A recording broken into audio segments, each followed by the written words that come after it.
What if I told you there was a long, dreamy right-hand point break that rivaled the consistency of Malibu and the length of Rincon, and it could hold extra large swells?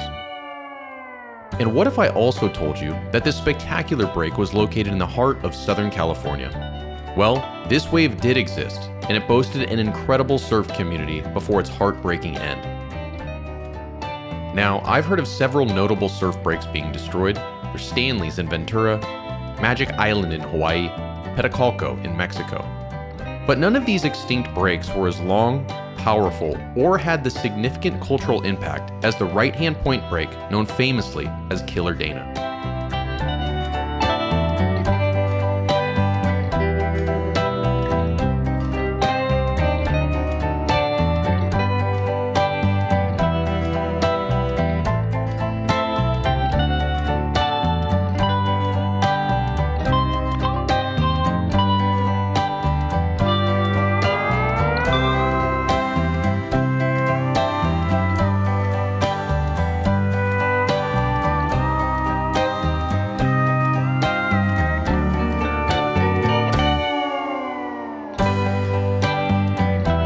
Killer Dana was situated along Dana Point, California, midway between San Clemente and Laguna Beach.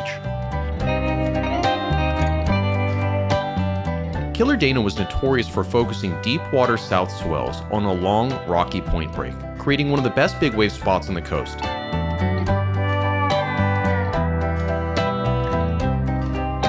In addition to being one of the only spots that could hold huge 12 to 15 foot swells, the prevailing westerly winds would come over Dana Point and wrap back out to sea, making offshore winds from Doheny to the point.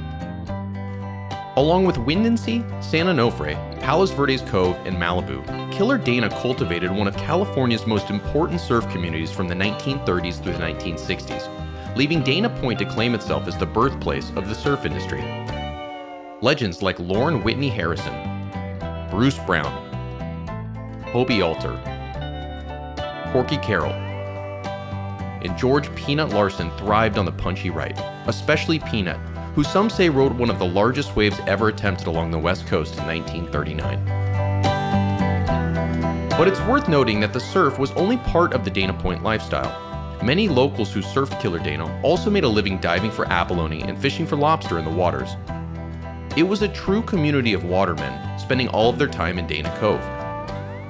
So naturally, when surfers caught wind of the town's plans to develop a marina in Dana Harbor, a group of surfers worked to stop the construction. Local surfer Ron Drummond went to the county's director of harbors and beaches and offered an alternative plan, one that would place the breakwater in such a spot that it wouldn't interfere with the waves they all loved.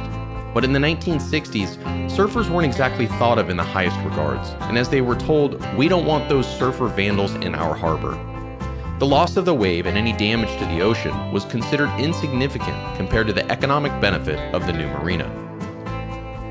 The outcry from the local surfers fell on deaf ears, and the construction of the breakwater went ahead as scheduled. And on that date, August 29, 1966, a handful of longtime locals rode their beloved break one last time.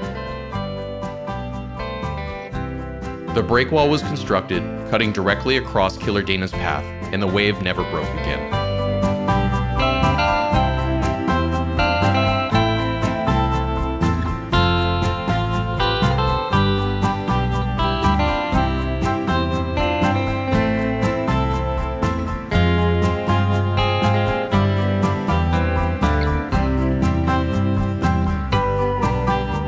It's worth noting that Killer Dana, the right point break that peeled off the farthest point in this photo, wasn't the only break eliminated.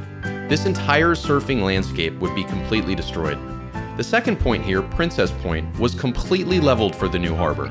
And although Killer Dana was certainly the most famous of the breaks destroyed, a handful of other local spots were completely vaporized. Among the locals that were deeply impacted by the destruction of Killer Dana was local surf author Chris Ahrens. As he put it, "It was like a sudden death that you couldn't talk about. I couldn't even look at it for probably 10 years. Just the most painful thing you can imagine. It was a whole world, a whole history erased. I knew I'd never feel at home in Southern California again. If they can do that, they can do anything."